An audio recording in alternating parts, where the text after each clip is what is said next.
ராமநவமி இருந்தால் ஹனுமான் ஜெயந்தி இருந்தால் கோயிலுக்கு போகணும். இல்லை நாங்கள் மாஸ்க்கு முன்னாடி தான் போவோன்ட்டு அங்கே போய் நின்றுக்கிறாங்க. எப்போவுமே பார்த்தீங்கன்னா பாகிஸ்தான் பாரு இஸ்லாமிக் கண்ட்ரி, அதனால் நாங்கள் ஹிந்து கண்ட்ரி ஆகும். பாகிஸ்தானில் பாருங்கள் முஸ்லீம்ஸை பாரு 4 கல்யாணம் பண்ணிக்கிறான், நானும் 4 கல்யாணம் பண்ணுவேன் இப்படின்ட்டு சுற்றுற ஒரு குரூப் இருக்குது. அந்த குரூப் என்ன பண்ணுதுன்னா ஹனுமான் ஜெயந்தி அன்னைக்கு ஒரு மாஸ்க் வெளியே போய் அட்டூழியம் பண்ணதில் தகராறாவது அடிதடியாவது அவங்க சைட்லேருந்து கல் அடிக்கிறாங்க, இவங்க சைட்லேருந்து கல் அடிக்கிறாங்க, அடிக்க தான் தீருவாங்க. நீ எது வேணால் பண்ணிகிட்டு இருப்ப, யாரும் வேடிக்கை பார்த்துட்டுலாம் இருக்க மாட்டாங்க. இதை இந்த நியூஸ் 18 மாதிரி ஒரு சில்ட்ர சேனல் என்ன பண்ணியிருக்குன்னா ஹிந்துஸ் மேலே இருக்கிற காங்கிரஸோட இது என்ன சொல்கிறது ஆரங்கசேப் அசோக் கெஹ்லோட்டை வந்து is Ashok Gehlot the Aurangzeb of this country அப்படி இப்படின்னு போட்டு ஹிந்து மக்களுக்கு செக்யூரிட்டி இல்லை, ஹிந்து மக்களுக்கு அப்படி இல்லை இப்படி இல்லைன்ட்டு பயங்கரமாக அவனை வளரிட்டு இருக்காங்க. இந்த கேவலத்துக்கு ஒரு அளவில்லாமல் இருக்குது. இதில் கேவலத்துக்கு மேலே கேவலம் வந்து இந்த கோதி மீடியாவோட செயல்பாட்டு. அதனால தான் ஹிந்தி கற்றுக்கோங்க சொல்கிறாங்க. ஆண்களுக்கு அன்றாடம் தேவைப்படும் ஆரோக்கியம் மற்றும் பலத்தை தரக்கூடிய அற்புதம் பாரம்பரிய இயற்கை முறையில் தயாரிக்கப்பட்ட சந்தோஷமான இல்லற வாழ்வின் கேடயம் mister perfect extra gold. Free home delivery மற்றும் டீலர்ஷிப்பிற்காக தொடர்பு கொள்ளுங்கள். வணக்கம்ங்க. இந்த நியூஸ் 18 ஒரு கேவலமான channel. Reliance Mukesh Ambani own Reliance news 18 எவ்வளோ கேவலமான சேனல் தெரிஞ்சுக்கோங்க. இந்த ஒரு சேனல் மட்டும் கேவலமாக இருக்காது. நிறையா ஹிந்தி பேசுகிற சேனல் வந்து கேவலமான சேனல்ஸ் இருக்குது. மோஸ்ட் ஆஃப் தெம் அப்படி தான் இருக்குது. NDTV ரவிஷ்குமாரை தவிர அங்கே ரிப்போர்ட்டர்ஸ் எல்லாம் பார்த்தீங்கன்னா ஐயோப்பா ஓரளவுக்கு பேசிக் நீ நல்லா ரிப்போர்ட்டராக இருந்தால் அங்கே வேலை செய்ய விட மாட்டாங்க, வேலையை விட்டு தூக்கிடுவாங்க. ஸோ அந்த கேவலத்தில் பார்த்தீங்கன்னா சுதீர் சௌத்ரி, அஞ்சனா ஓம் கஷ்யப், ரூபிகா லேயாக்கத், அப்புறம் இந்த ஒருத்தன் இருக்கான் அம்மீஷன்ட்டு இருக்கான் ஒருத்தன் BNDங்குவாங்க, படுவா தலால்னு சொல்லுவாங்க. அந்த ஆளை மாமா வேலை பண்ணுறான்னு சொல்லுவாங்க அவன். அப்புறம் ரொம்ப முக்கியமான அமன் சோப்ரா, இவன் நியூஸ் 18 வேலை பார்க்குறான்.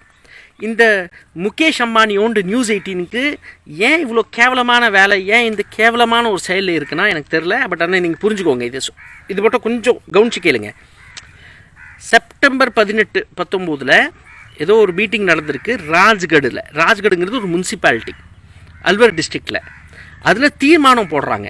யார் தீர்மானம் போடுறாங்கன்னா 32 கவுன்சிலர், பிஜேபிக்கு சேர்ந்த கவுன்சிலர் தீர்மானம் போடுறாங்க இந்த மாதிரி ஒரு கோயிலை இடிக்கணும்ன்ட்டு. அது இப்போது வந்து கோயில் இடிச்சிருக்காங்க. இப்போனா 18ஆம் தேதியோ இல்லை 17ஆம் தேதியோ ஒரு கோயிலை இடிக்கிறாங்க. ஒரு ரொம்ப பழமையான ஹிந்து கோயில், 200-300 வருஷம் பழைய கோயில். அது இடிக்கிறாங்க. பட் கவர்மெண்ட் வந்து எது அசோக் கெஹ்லோட்டோட கவர்மெண்ட், காங்கிரஸ் கவர்மெண்ட் ராஜஸ்தானில் இருக்குது. 22ஆம் தேதி ஜஹாங்கீர்புரியில் MCD புல்டோசர்ஸ் வச்சு எக்ஸாக்டாக முஸ்லீம்ஸை டார்கெட் பண்ணி அதில் சில ஹிந்துஸும் மாட்டிக்கிட்டாங்க. ஆனால் உலகத்துக்கு என்ன காமிக்கிறாங்கன்னா இந்த மாதிரி முஸ்லீம்ஸ் வந்து ஒரு பொய் என்ன சித்தரிச்சாங்கன்னா கல் எடுத்து அடித்து அதனால் நாங்கள் புல்டோசர் ஓட்டுவோம். இது புதுசாக ஆரம்பிச்சிருக்கு. யூபியில் எம்பியில் பல இடத்துல பார்த்தோம் நாம். இவங்க ஹிந்து கும்பலெல்லாம் கத்தி எடுத்து கொடியெல்லாம் பிடிச்சி கன்ஸ் எடுத்து ஒரு மாஸ்க் முன்னாடி போய் தன்னோட ஆட்டத்தை பாடத்தை இல்லாத அக்கிரமத்தை பண்ணுவாங்க. எதுக்கு தான் மாஸ்க்கு போகிறீங்களே தெரில. ராமநவமி இருந்தால் ஹனுமான் ஜெயந்தி இருந்தால் கோயிலுக்கு போகணும். இல்லை நாங்கள் மாஸ்க்கு முன்னாடி தான் போவோன்ட்டு அங்கே போய் நின்றுக்கிறாங்க. எப்போவுமே பார்த்தீங்கன்னா பாகிஸ்தான் பாரு இஸ்லாமிக் கண்ட்ரி, அதனால் நாங்கள் ஹிந்து கண்ட்ரி ஆகும். பாகிஸ்தானில் பாருங்கள் முஸ்லீம்ஸை பாரு 4 கல்யாணம் பண்ணிக்கிறான், நானும் 4 கல்யாணம் பண்ணுவேன் இப்படின்ட்டு சுற்றுற ஒரு குரூப் இருக்குது. அந்த குரூப் என்ன பண்ணுதுன்னா ஹனுமான் ஜெயந்தி அன்னைக்கு ஒரு மாஸ்க் வெளியே போய் அட்டூழியம் பண்ணதில் தகராறாவது அடிதடியாவது அவங்க சைட்லேருந்து கல் அடிக்கிறாங்க, இவங்க சைட்லேருந்து கல் அடிக்கிறாங்க, அடிக்க தான் தீருவாங்க. நீ எது வேணால் பண்ணிகிட்டு இருப்ப, யாரும் வேடிக்கை பார்த்துட்டுலாம் இருக்க மாட்டாங்க. அவங்க 10% இருந்தாலும் சரி, 5% இருந்தாலும் சரி, ஒத்த ஆளாக இருந்தாலும் சரி, திரும்பி அடிக்க தான் தீருவான். ஒரு நாள் அவன் அடித்தான். இவங்க அதுக்கு என்ன ஆச்சுன்னா உடனே பிஜேபியிலிருந்து எழுதுறாங்க. இந்த மாதிரி அவங்களோட பிஜேபியோட பிரசிடென்ட் எழுதுறாரு இந்த மாதிரி புல்டோசர் ஓட்டணுன்ட்டு. உடனே MCD என்ன பண்ணுது, புல்டோசர் எடுத்து ஓட்டுது. புல்டோசரில் சின்ன ஆளுங்க தள்ளுவண்டி வச்சுட்டு தள்ளுவண்டியெல்லாம் உடைக்கிறாங்க. அதில் உள்ள இருக்கிற சாமானத்தெல்லாம் உடைக்கிறாங்க. ஏன் அந்த சாமானத்தை வெளியே எடுக்க முடியலன்னா 400 போலீஸ்காரங்க இறங்கி யாரையும் வீட்டு விட்டு வெளியே வர விடாமல் இந்த அட்டூழியத்தை பண்ணியிருக்காங்க. அதில் ரொம்ப ஃபேமஸான ஒரு சின்ன பையன் ஒருத்தன் அந்த காயின்லாம் பொறுக்கிட்டு இருப்பான். சரி நம்ம ராஜஸ்தானுக்கு வந்துடலாம். இதில் என்ன ஆயிருக்குன்னா இந்த சம்பவத்துக்கு முன்பே ராஜஸ்தானில் ஒரு கோயில் உடைக்குது. யார்? பிஜேபியோட முனிசிபாலிட்டி. அவங்களே ஒத்துக்கிட்டாங்க, நாங்கள் தான் தீர்மானம் போட்டோம், நாங்கள் தான் உடைச்சிருக்கோன்ட்டு. இதை இந்த நியூஸ் 18 மாதிரி ஒரு சில்ட்ர சேனல் என்ன பண்ணியிருக்குன்னா ஹிந்துஸ் மேலே இருக்கிற காங்கிரஸோட இது என்ன சொல்கிறது, ஆரங்கசேப், அசோக் கெஹ்லோட்டை வந்து is Ashok Gehlot the Aurangzeb of this country அப்படி இப்படின்னு போட்டு ஹிந்து மக்களுக்கு செக்யூரிட்டி இல்லை, ஹிந்து மக்களுக்கு அப்படி இல்லை இப்படி இல்லைன்ட்டு பயங்கரமாக அவனை வளரிட்டு இருக்காங்க. அப்புறம் இது ட்விட்டர்லேயும் ட்வீட் பண்ணியிருக்காங்க. அப்புறம் இந்த விஷயம்லாம் வெளியே வந்ததுக்கப்புறம் ஒரு ட்வீட்டை டிலீட் பண்ணியிருக்கான். ஆனால் அந்த 1 மணி நேரம் டிபேட்டை டிலீட் பண்ண முடியுமா? ஸோ இப்போ ட்ரெண்ட் ஆகிட்டு இருக்கு அரெஸ்ட் அமன் சோப்ரான்ட்டு. பட் அரெஸ்ட் பண்ணுறாங்களே இல்லையோ தெரில. அரெஸ்ட் பண்ணாலும் சுப்ரீம் கோர்ட் உடனே பெயில் கொடுத்துரும் வச்சுக்கோங்களேன்.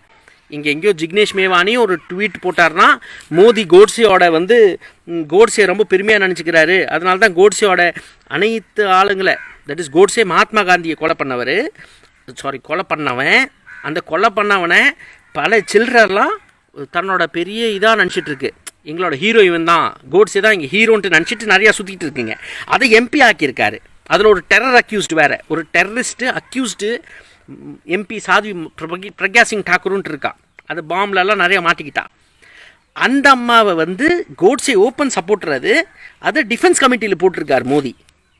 ஸோ இந்த கேவலத்துக்கு ஒரு அளவில்லாமல் இருக்குது. இதில் கேவலத்துக்கு மேலே கேவலம் வந்து இந்த கோதி மீடியாவோட செயல்பாட்டு. அதனால தான் ஹிந்தி கற்றுக்கோங்க சொல்கிறாங்க. அப்போ தான் நீங்கள் இந்த கோதி மீடியா பார்த்து நீங்களும் கொஞ்சம் நஞ்சம் இருக்கிற நம்ம மூளையை வந்து ஏதோ ஒரு குப்பையை போட்டு ஒரு 100 பொய்யை சொல்லி நம்மளை உண்மையை நம்ப வைக்கிறதுக்காக இந்த அமித்ஷா வந்து இல்லை நீங்கள் ஹிந்தி கற்றுக்கணும், ஹிந்தி கற்றுக்கினா தான் இந்த கண்டதை பார்க்க முடியும், கண்டதை பார்த்து நீயும் கெட்டு போனால் தான் நான் அடானி அம்பானிக்கு இந்த நாடை விற்க முடியும், ஒழுங்காக விற்க முடியும் சில பனியா கும்பலுக்கு. ஸோ அதனால் இந்த சேட்டாளங்களோட சதி திட்டத்தை தெளிவாக புரிஞ்சுக்கோங்க. இதில் மீடியாவோட தெளிவு புரிஞ்சுக்கோங்க. இதில் கார்ப்பரேட் என்ட்ரி எப்படி இருக்குது இதுவும் தெளிவாக புரிஞ்சுக்கோங்க. நன்றி. ஒட்டுமொத்தமாக இந்த நியூஸ் 18 காரி துப்புங்க இவன் மேலே. முகேஷ் அம்பானியோட சேனல் தமிழ்நாட்டிலையும் தான் இருக்குது. நன்றி.